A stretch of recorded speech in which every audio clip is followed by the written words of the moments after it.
So I hope everyone's ready for another video about support and resistance. This time we're going to take a look at the QTUM chart. So this is quite an interesting chart with lots going on, and I think it'll provide some insights when we mark it up. So we'll start out with a horizontal line. Just change it to the daily because we're on the daily time frame. And we'll just drag out the line to find some highs and lows. So we've got a clustering of highs here. We'll put a line there. And I'll drag out a line up into this area. So this area is quite interesting because it's quite a big zone that we have here. So we've got lows there and then lows all the way up to here. So that's a pretty significant zone, and we do have some highs in there acting as resistance. So as I've done before, I'll just put two lines on there just to indicate that that's quite a large zone. And we do have some consolidation right in the center of that zone, which is good, and some bottoming out here and some lows here, some highs here. So I'm pretty happy with that. So I don't think there's too much more above market that is very clear cut. We could draw out a line here, and we do have some highs, some lows there. But I mean, the market has just chopped up and down. It's just ranged in that area. So I wouldn't really say that that is a level. If I was to draw another level above market, I would put it all the way at the top of this perceived range. And like I did in a previous video, when we have a clustering of highs like this in an area where the zone isn't too large, I'll just put the line in an area where I catch as many of the highs as possible. So in this case, I think this is pretty good.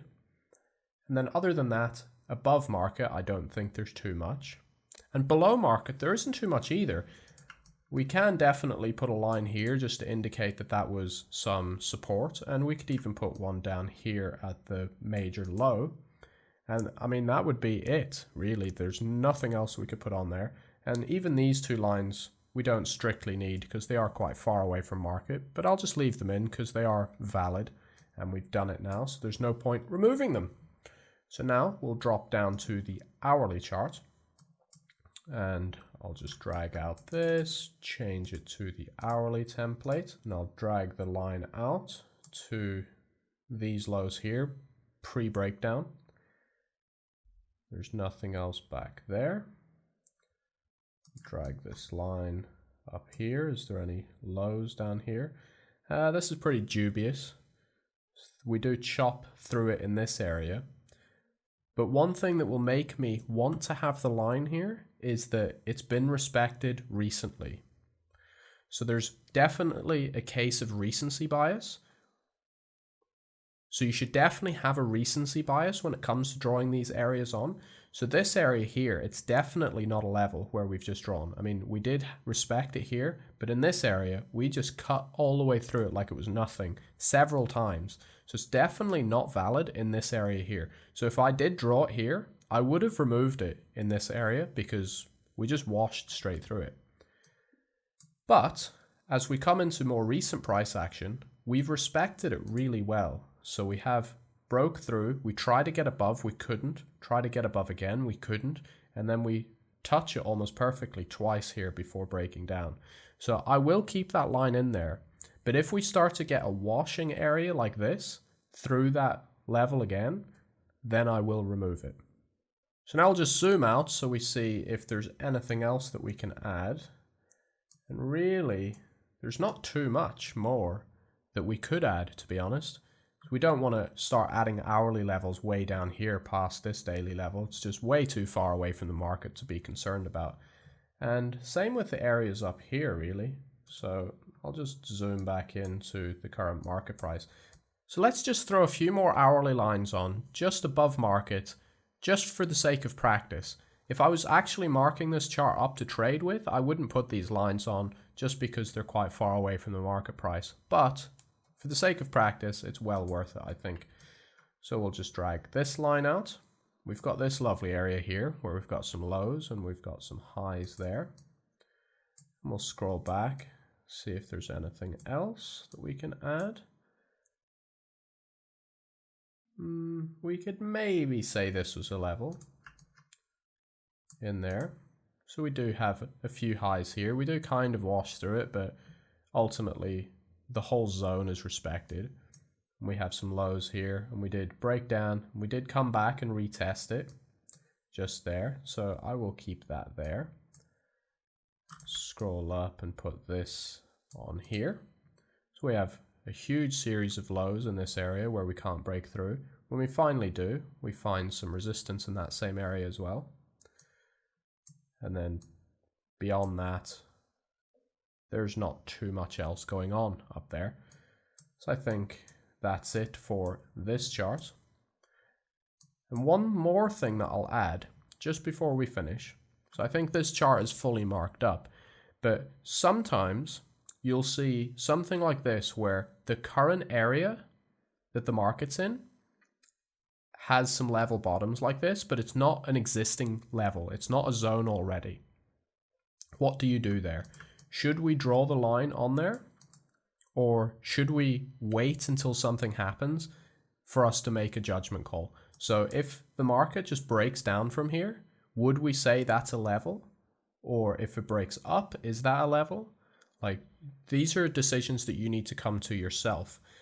Personally, I will sometimes put this line in there. Like in this case, I think if it breaks down, I would still consider this a level. But it would be a much nicer level for me if it breaks up, then comes back and tests it again, and then does what it wants. It can break up or down. But if it respects it a second time, I'll be much more confident that it's a valid level than if it just consolidates here and then breaks down. And that's something that's kind of moving into the realm of analysis. So the more touches a level has, the more significant it is. And this is a distinction that a lot of people miss. It doesn't make it stronger as a level. It just makes it more significant.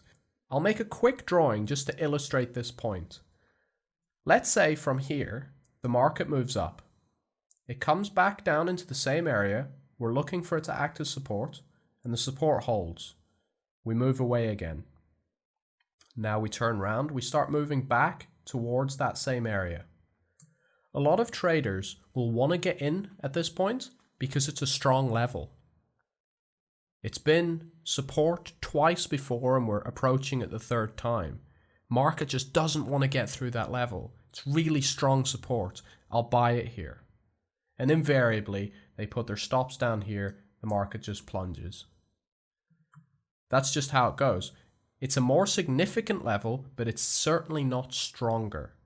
Because when the market's coming down and touching the same area, what it's saying is it can't find value away from the area, so it keeps coming back.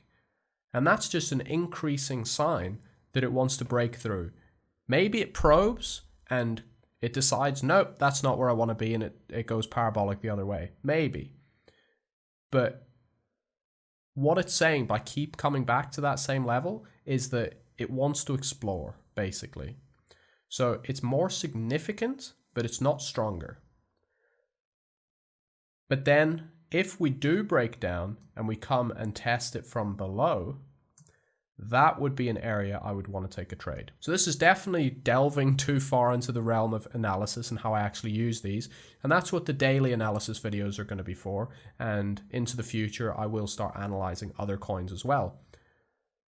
But I hope that I've touched upon enough information here and you are getting to grips with the ideas behind drawing these support and resistance, and you're really understanding just why it's so important to be good at drawing these levels. Because as I've said before, and I'll keep saying again, if you get good at this, just drawing on these support and resistance levels, you will improve as a trader. There's just no question if you really are diligent with it and you get good at it.